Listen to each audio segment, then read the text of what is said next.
And there's a few verses here that were taken from 2 or 3 books. First is was taken from the book of Corinthians, chapter 15, verse 20 and 22, where it reads, "But Christ has indeed been raised from the dead, the first fruits of those who have been fallen asleep. For since death came through man, and the resurrection of the dead comes through a man, for an Adam all die, so in Christ all will be made alive." Amen. In Hebrews 9:27 it says, "Just as the people are destined to die once," minsan lang pumamatay, "and after that, to face the judgment."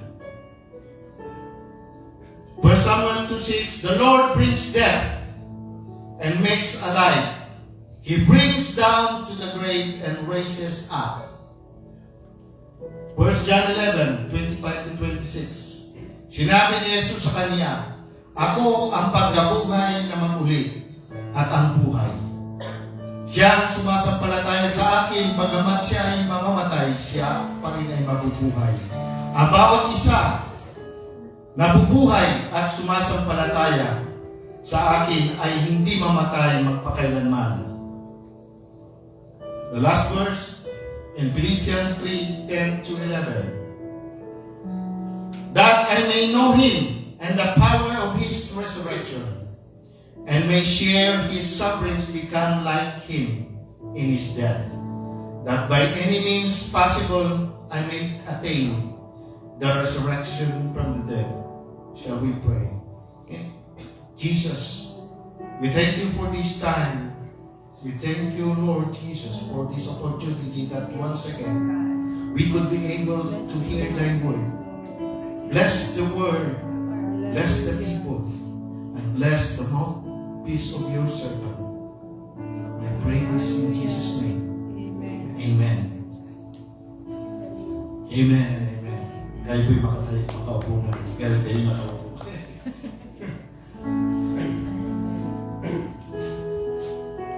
Today, mga kapatid, as we have just read few verses there that talks about dead people, yung mga patay na tao, we will open up yung ibang faith and beliefs about the souls o yung mga kaluluwa, afterlife, at yung tinatawag na power of resurrection and how God cares for those who have passed away. Di ba? Siguro lahat naman sa atin ay may mga kaanak, may mga pamilya who have passed away. Amen?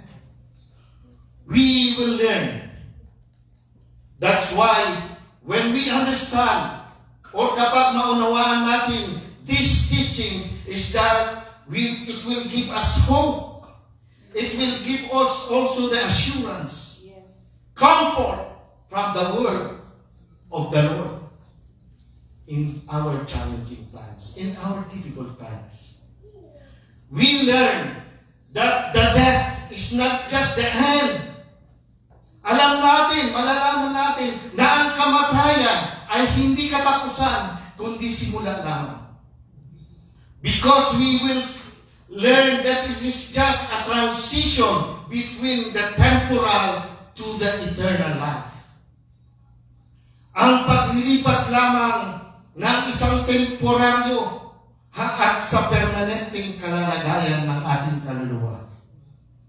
So, the eternal life with Jesus, the eternal life with Him in heaven. So the promise of resurrection give us hope, comfort, assurance that our loved ones that have been passed away may be judged by the law or may be judged by the grace of God who have faith in Him.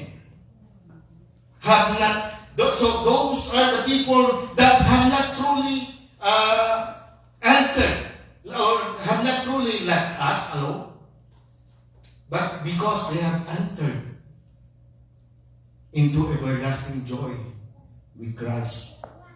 But of course, we will know from the word of the Lord, from the word of God, that there is also condition, provided that you have been accepted, provided that you have been followed, that you have followed the steps of our Lord and Savior Jesus Christ. The message today is entitled, What is All Saints Day for Born-Again Christians?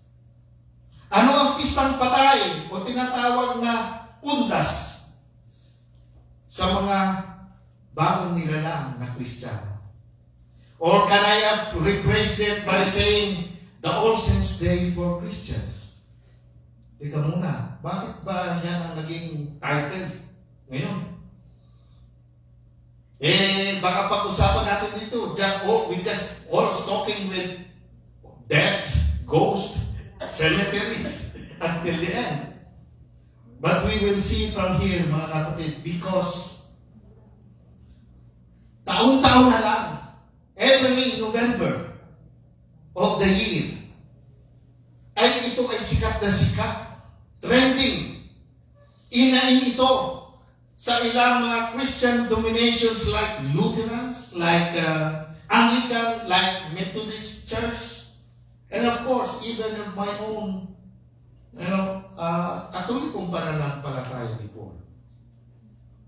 My Catholic background, imagine from 26 to 28 years, na kinagisnan ko, kinamulatan ko na, bago po ako tumanggap sa aking Panginoon, ay nanabuksan o binuksan niya ang aking mata, ang aking isipan, aking saradong isipan. So, it concerns our life and afterlife. So now this message, which has a title, The All Saints Day for Christians, that we will reflect on. Ito po ang nagdala sa akin ng tatlong bagay na katanungan.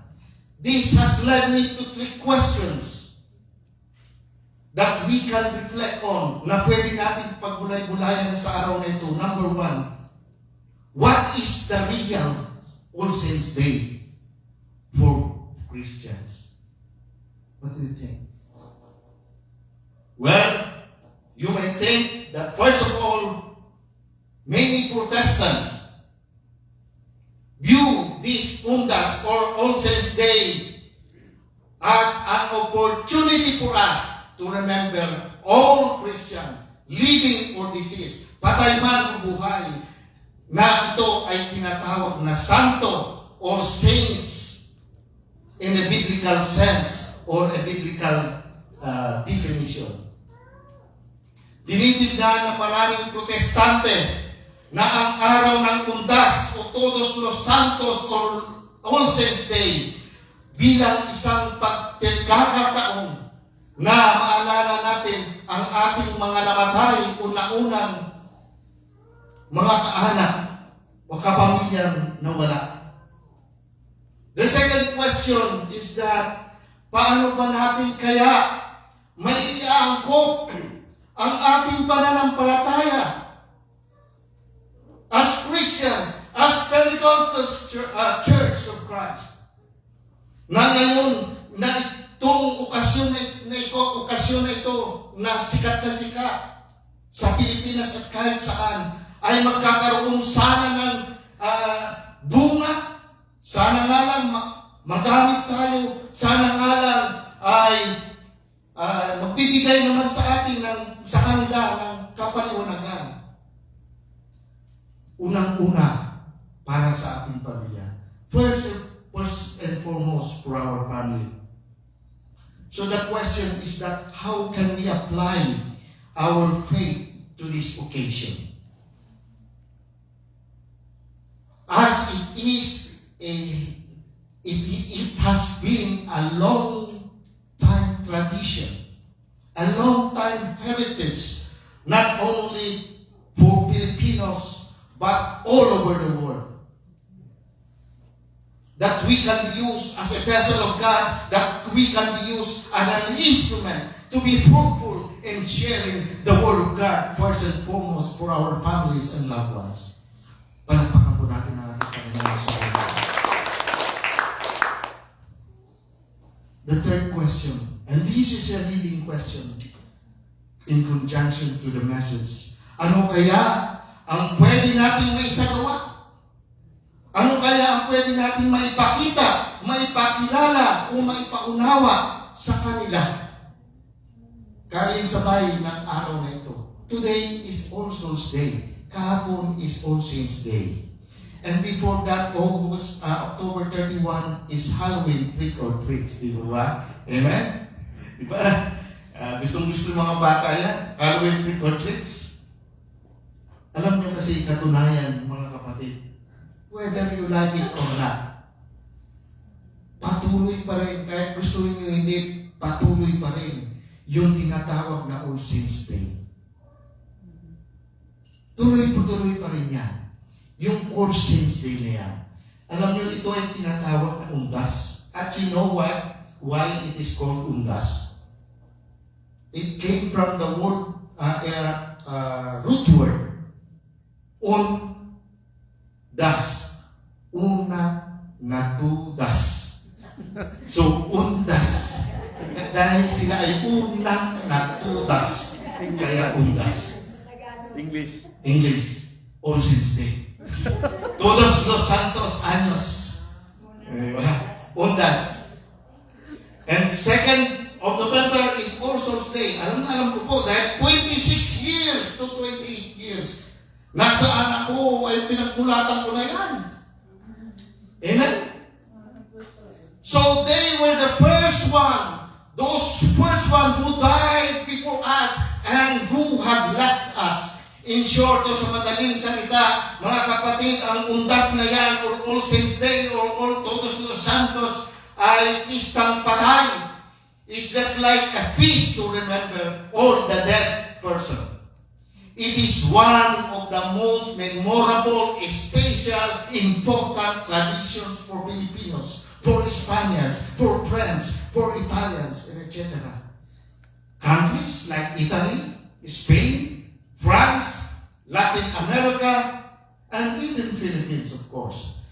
There were times when by the thousands and thousands of people, or even millions, 3.8 million nung nakakahapon, 3.8 million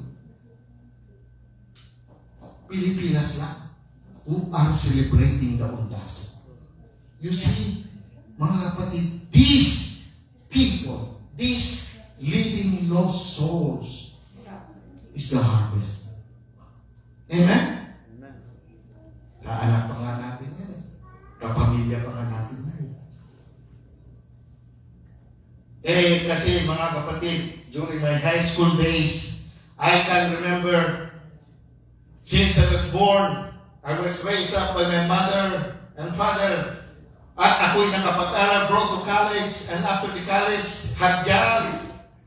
And after that, after have jobs,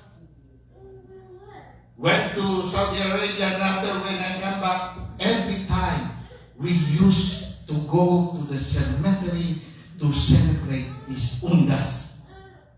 Every November 1st. And you know what? This undas, mga kapatid, is our semi-family reunion na namin. Because it is the time wherein yung mga uncle, auntie, pinsan, at mga kapatid ay nakikita-kita kami. Ang meeting place namin, sementeryo. Kung matagal na kami hindi nakita, ang rendezvous namin, doon kami mag-eyeball sa sementeryo. Kahit 5 years, 10 years kayo hindi nakita, still, we will see you in undas sa mga naunang natutas. Of course, higit sa lahat, hindi mawawala yung masasarap na pagkain. Variety of foods of potluck will be there. Masaya ka na, busog ka pa. We started to be there 7 o'clock, 8 o'clock in the morning, and we finished to go back home at 10 p.m. or 9 p.m.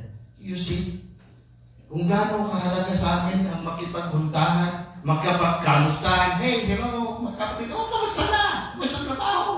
Buhay pa. Buhay pa. Ay, masarap. Dami pagkain. Nakita kayo ni uncle, ni auntie. Oh, pwede, saan ka na ngayon? Sa Saudi po, auntie. Sa Saudi. Oh, anak kong, ang yan mo nga di may tid ko kanya. Maalitin mo kanya. Ano naman ang ibigay mo sa akin? Nagsasabi ka na pala. So, November 1st, November 2nd, November 1st, All Saints Day, 3.8 million. November 2nd, All Saints Day. And before that, October 31st is Halloween trick or treats. Mga kapatid, hindi ko siya alam ko yun. Siyempre, yung mga bata natin, kaaliwan nila yan. Sinasamahan pa ng mga tatanda yan. Amen? So, but even this Halloween is believed that it is unbiblical. Because it is believed that the ghost o yung mga kaluluwa or souls of the dead return to the earth. You see, even the Muslim, even the Iglesia ni Cristo, even us, or I don't know for Jewish, I don't know for Judaism if they celebrate Undas. Hindi, di ba? Only us. Catholics. So, naririnig ko pa nga sa gabi ng Vesperas. Alam mo sa gabi pa lang ng Vesperas bago All Saints Day? Ay, hindi, sa gabi pa lang bago All Saints Day, pupunta na kami sa minister to clean the graves, to pull out the grass, to wash the lapida, and to place fresh flowers to our tatay, nanay, to lula. You know? And before that, meron ng mga naruling ng mga bata, pati kasama mga tatay. Adults. Alam niyo ba kung ano sabi doon sa caroling? Kung inyo pong lilimusan, dali-daliin ko lamang, dahil baka kami mapagsaran ng pinto ng kalangitan. Kita niyo daw, mapagsaran daw. Because it is believed, if you can recall that lyrics of the song is that it contains the lyrics, that it portrays, it shows that those who are singing are the souls. Those who are singing are the souls from purgatory.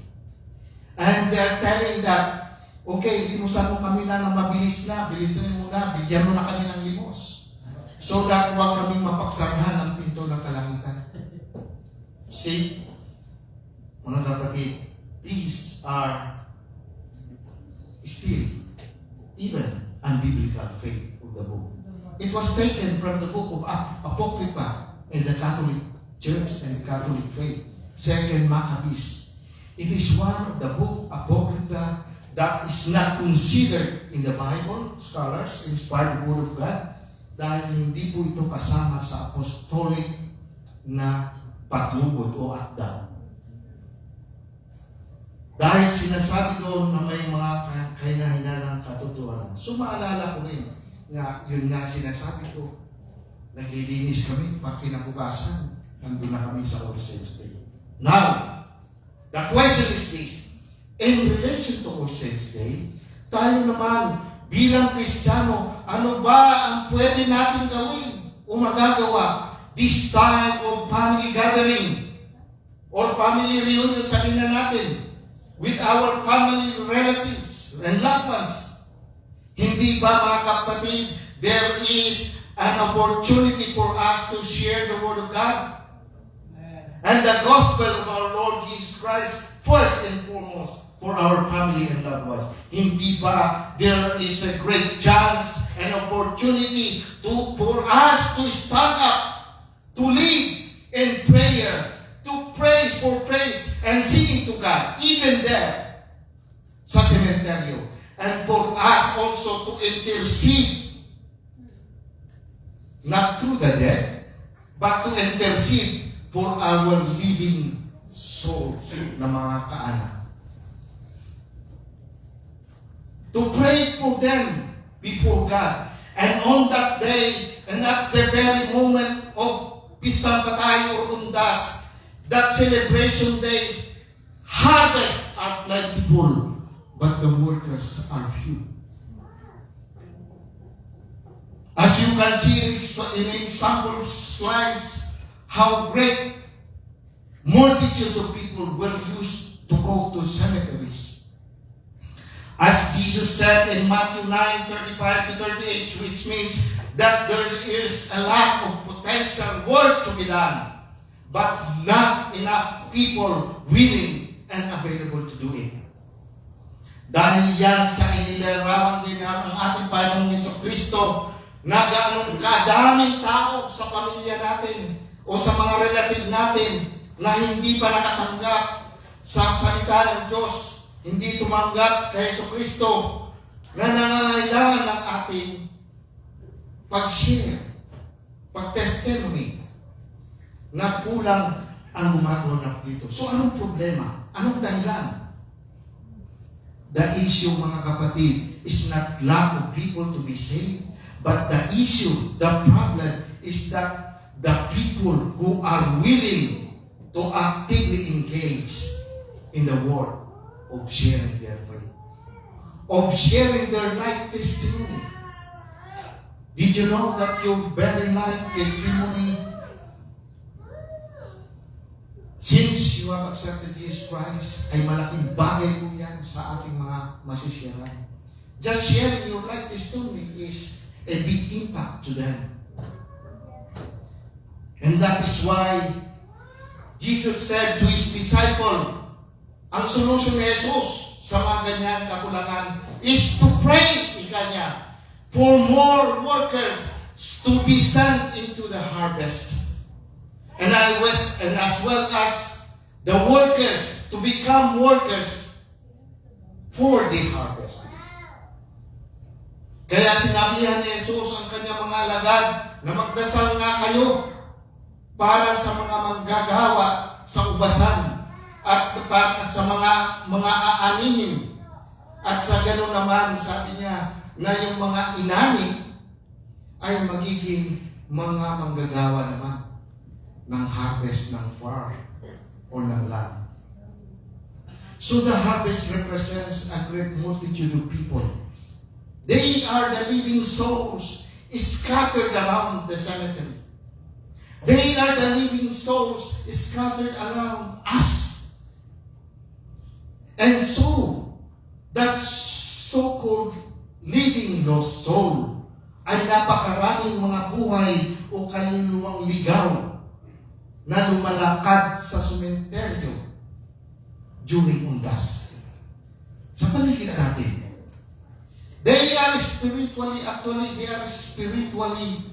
ready to receive the gospel, while the laborers are few. So, mga kapatid, there are only three things that can happen as you and I should stand the gap between the non-believers and to the Lord. Mayroong lamang tatlong bagay na maaaring mangyari na sana dapat tayo ay magpuno sa pagitan ng ating mga non-believers at sa Panginoon. Number one is that we could not be able to share the word if we have nothing to share. Diba? How you could share Jesus if you don't know Jesus?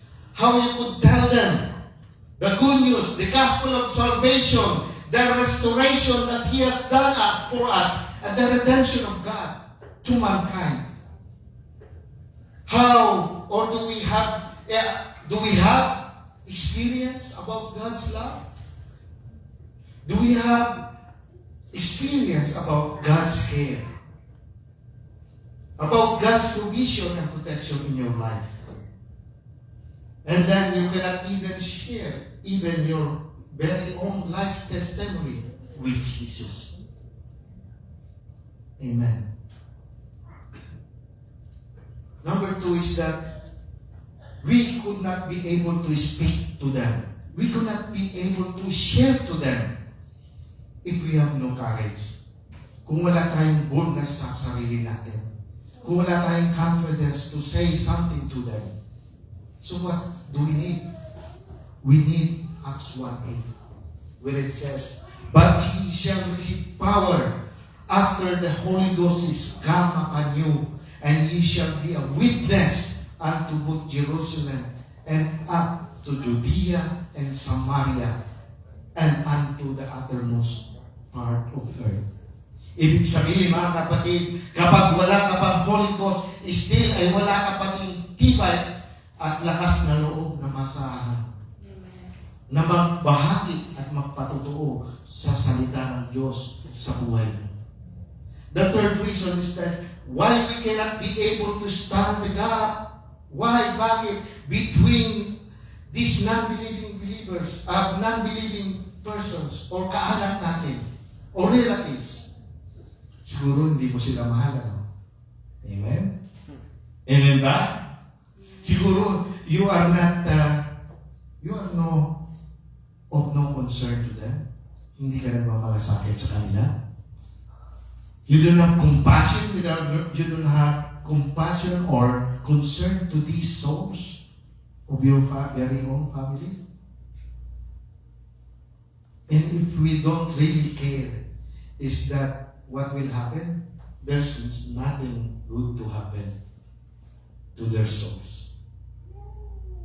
Mabubulit lang sila sa hell o sa impyerno. So those questions goes to you and me. And to all of us here. Especially to those who still have the family or mga kaanak or relatives, even friends, who are still lost and have not accepted Jesus Christ in their lives. So we are here. That's why we are here. Now that we are born again believer of our Lord Jesus Christ, and since you have accepted the truth, and since you have been born of water and spirit, now, how you will spend now the day of that semi-reunion ninyo doon sa cemetery. Mangi-Indian ka ba sa kanila?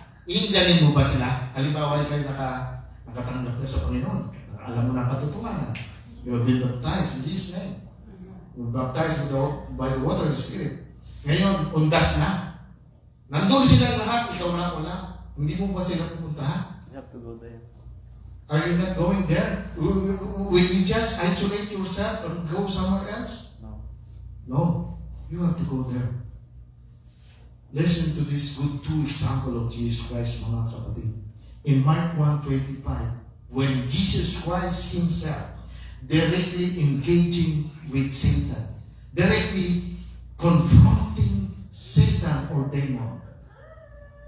Number 2, in Mark 9:10-17, Jesus, isn't it Jesus that he ate with the criminals? Isn't it Jesus that he ate with tax collectors and sinners?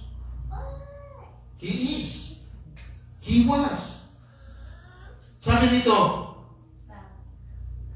while Jesus was having the dinner in Matthew's house, many tax collectors and sinners came and ate with him and his disciples.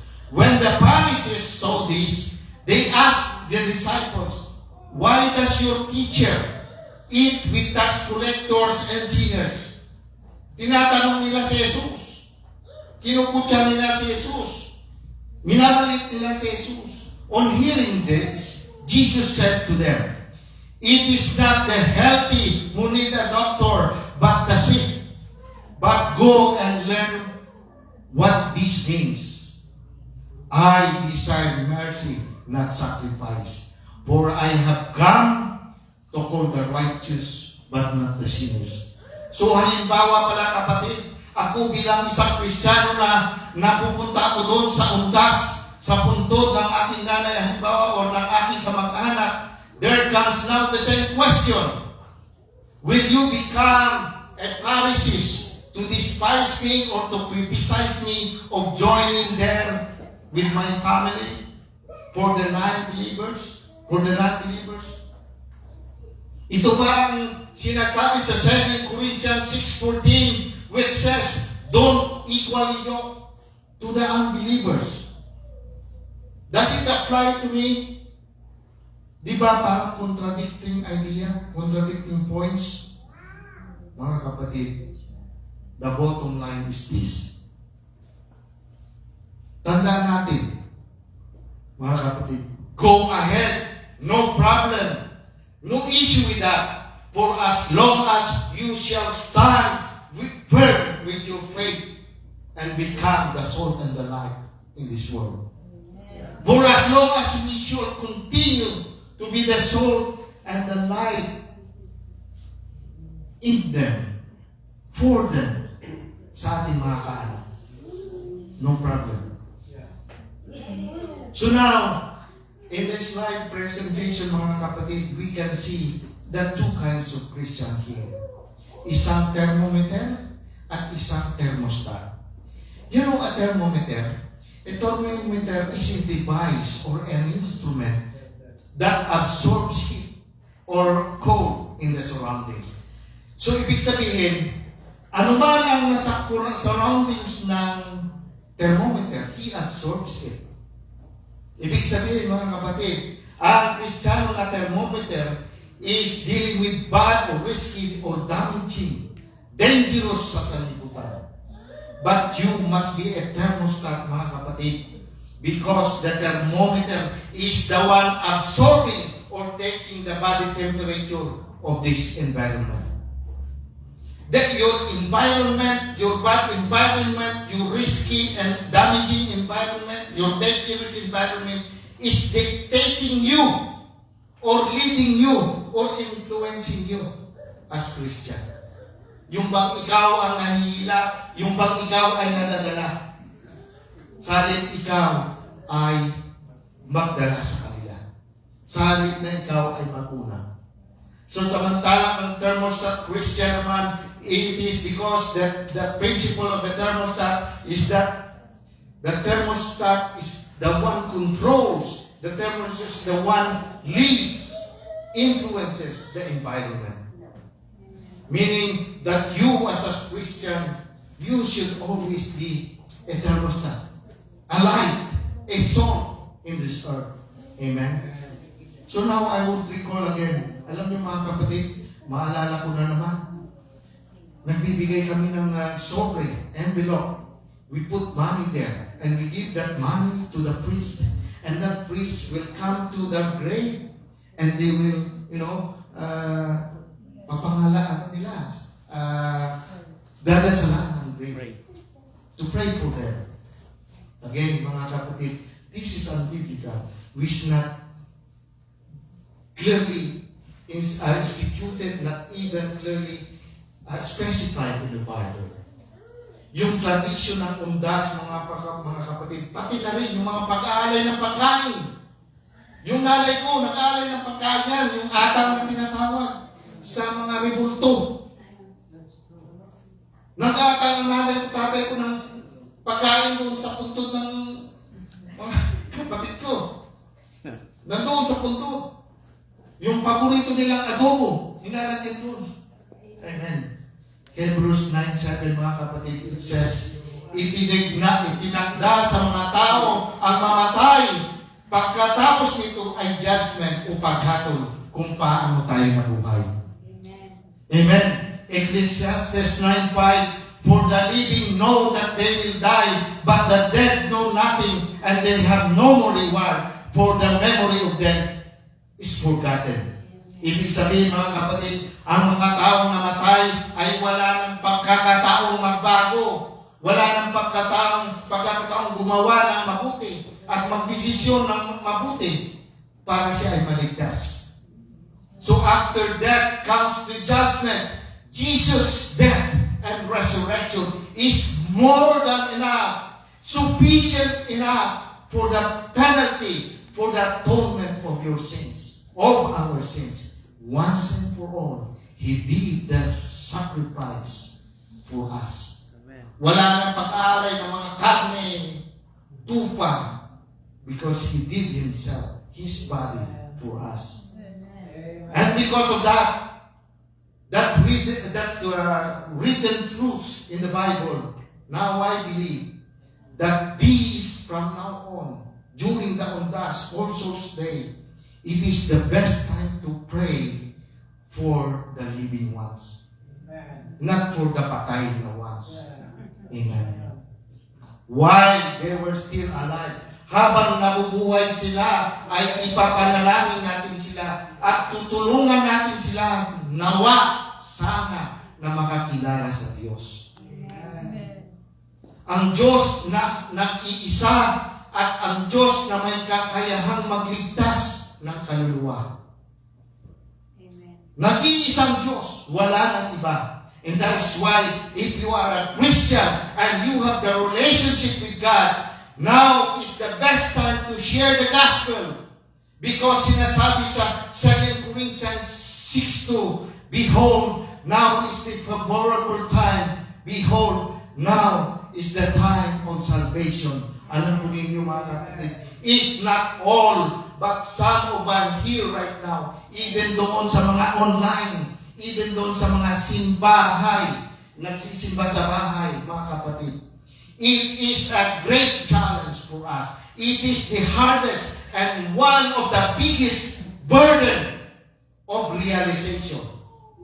Isa sa pinakapambigat na hamon at realidad na pasanin ng bawat Kristiyano ang maipamulat natin sa ating kapamilya, sa kapamilyang minamahal natin na hindi nakakakilala sa Diyos, na hindi alam ang daan ng kaligtasan para sa Diyos, papunta sa Diyos. Ulitin ko lamang po mga kapatid, nagiging makulit lang ako kung sasabihin ko, para huwag tayong makalimot na ang tunay na misyon natin, ang tunay nating layunin at i-focus natin ang isa sa pinakamahirap, ang isa sa pinakamabigat na pasanin natin. Ano yun? Na realidad. Ano yun? Yung magbahagi. Hirap kaya, no? Di ba? Hindi mo alam sasabihin mo eh. Takot ka, nahiya ka. Paano ba umpisahan? You know why? Because we must not forget our main focus is the great or our great commission o dakilang misyon ng pagtatalaga ng ating Panginoon bago siya bumalik sa langit. Ito ang great commission na binigay niya sa atin. Lalong-lalo na pagdating ng Ondas, that leads us to question relating to this message right now on how, kung paano natin i-spend ang All Saints Day with them. Amen. Amen? Because while we are in Christ, we have come to know the truth. When we face the reality of death, kaya nga na mas na-appreciate natin yung eternal life. Kaya walang masama na kung minsan iisipin natin kung paano tayo mamatay. Iniisip dapat natin yung kamatayan natin dahil after ng kamatayan mo is your eternal life. Lahat tayo ay nakatagdang matodas at matigok, mga kapatid. Ang good news is that because of our faith and belief to the words and promises of God, ngayon that there is a life after death. Jesus said unto her, I am the resurrection and the life. He that believeth in me, though he were dead, he shall live. And whosoever believeth in me shall never die. Ang tanong ni Jesus sa inyo mga kapatid, ito binabasa ko lang sa simbahan binabasa ko lang sa Biblia. Do you believe in this? Amen? Palakpakan po natin ang ating Panginoon. Tandaan natin mga kapatid, na kung may muling pagkabuhay ni Kristo Jesus, ay wala tayong kaligtasan. Bear in mind that if there's no resurrection, there is no salvation. If there's no rising up of a new and glorified bodies of ours. At kung hindi tayo naniniwala na balang araw ay bubuhayin niya tayo, ay baliwala ang ating pananampalataya. Ngayon pa pa lang, baliwala na. Ang ating buong pagka-Kristiyano at ang ating paniniwala ay may buong pagtitiwala sa muling pagkabuhay na ginanap ni Jesucristo. Una siyang namatay at ginabi niya ang kamatayan dahil siya ay nabuhay ng muli. Amen. So we are looking forward to this resurrection of the dead. Amen. So hindi masama, mga kaibigan, mga kapatid,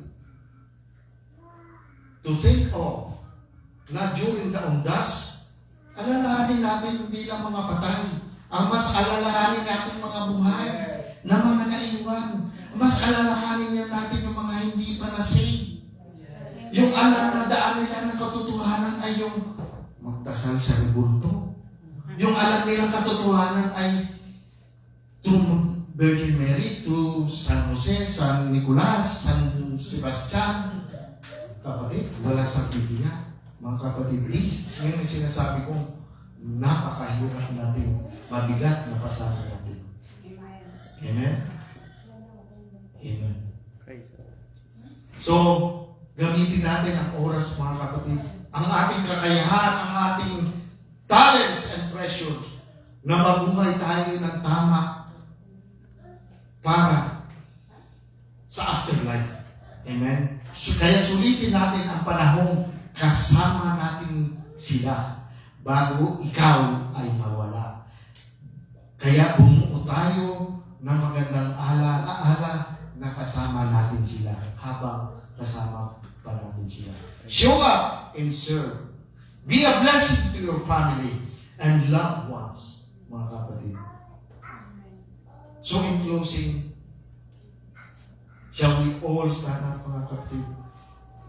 And please, if you can, come to the altar right now. Dahil ang pagkakataon na ito ay alalahanin natin ang mga natitirang mga kaanak natin. Alalahanin natin mga kapamilya natin, kaibigan natin, relatives natin, uncle, auntie, pamangkin, pinsan na hindi pa nakakilala sa salita ng Diyos at hindi pa tumanggap sa kaligtasan inaalay o binigay ng ating Panginoon Jesucristo. Alalahanin natin na paliwanag sa kanila, alalahanin natin na may bahagi sa kanila. For all the things and blessings that what we have shall be disseminated, that shall be given to them also the information. Hindi lang tayo ang maliligtas, kundi iligtas din natin sila. Much more so, not only during the time of All Saints Day, much more so that not only the time of undas, sapagkat sila ang unang natodas, kundi tayo din namang mga nahuli at kapwa pabuhay na hindi nakakakilala sa Diyos. Mahalaga ito, kapatid, sapagkat if you really love them, if you really care for them, if you really care and love and have compassion for them, you will do it. We will do it. So we pray to God na sana bigyan niya tayo ng burden, pasanin. We pray to God na sana bigyan niya tayo ng desire, ng kagustuhan ng ating puso to serve God, to propagate, to proclaim the gospel of salvation to them, to proclaim the goodness of God, the provision of God in our lives, to be as testimony for them. Sila hindi pa nakakaunawa ng salita ng Diyos ng katotohanan. I pray to the Lord right now na harinawa, bigyan niya tayo ng kauhawan na magbahagi sa kanila. Sila ang mga naliligaw, sila ang mga lost living souls everywhere. Sa sementeryo, sa daanan, sa park, sa mga bus. Everywhere are the walking souls. Everywhere there are a lot of living souls that are lost in the dark. So what they need us, mga kapatid, kailangan nila tayo. They need us. They need our concern. They need our love. How could we be able to get this? Paano natin maisagawa maganap ito? Kaya nga sabi ng ating Panginoong Diyos, magdasal kayo.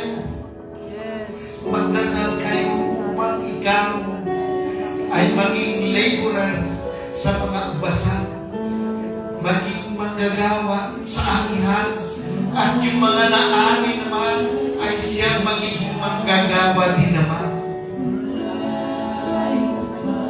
Lord God, give us the desire, the love, the concern, the passions for our beloved family. Lord, hindi ko na ibabalik ang nakaraan.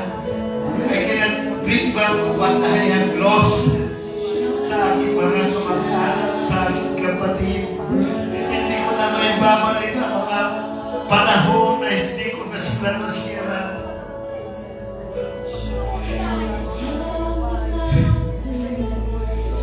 Bigyan mo ako, Lord, ng pagkakataon. Bigyan mo kami, Lord, ng chance. Bigyan mo ka, Lord, ng opportunity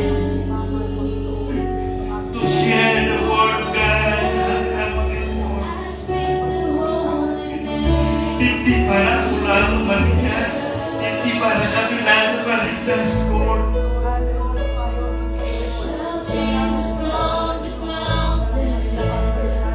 Huwag nawa kami maging selfish. Huwag nawa kami maging matakaw para sa aming sarili. Oh Lord Jesus, we know ang pagkainaan, we know ang aming kakulangan, our shortcoming, Lord. But then we pray right now, uhawi mo kami, bigyan mo kami ng lakas ng loob na mag-share ng salita ng Diyos, to share the gospel of salvation to them, to our non-believing friends and relatives, to our non-believing families.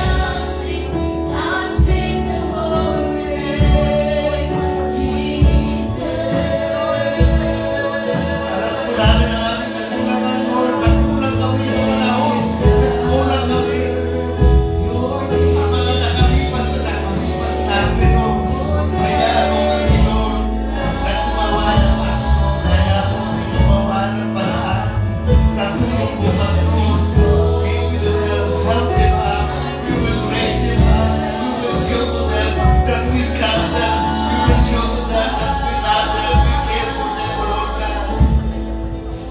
Yes, Lord, we praise you, Lord. We glorify your name, Panginoon.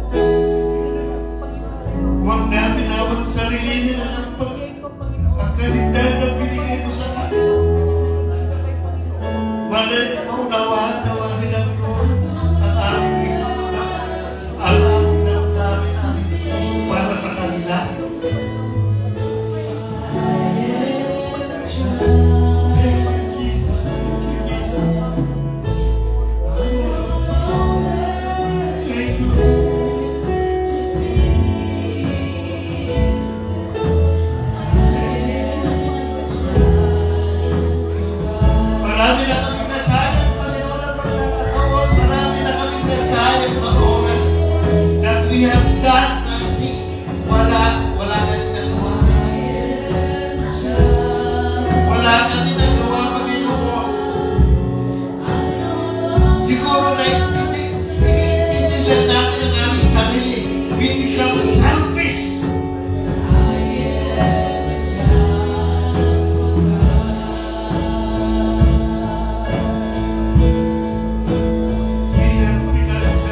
kasama, Panginoon. Hallelujah. Praise God sa aming servisyo ito, Panginoon.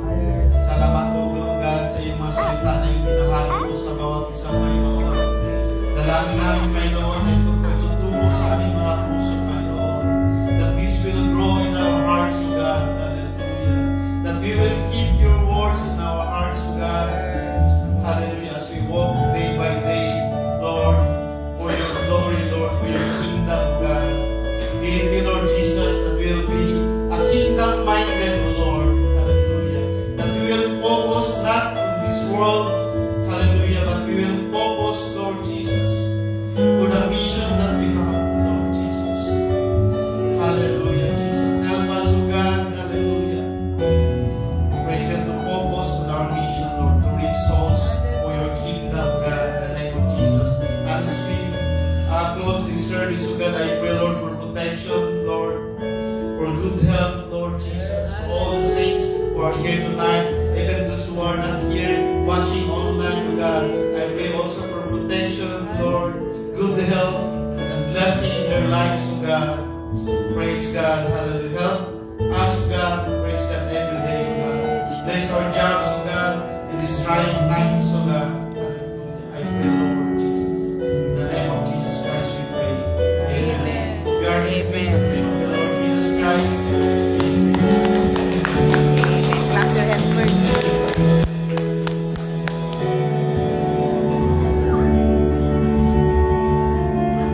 God bless everybody.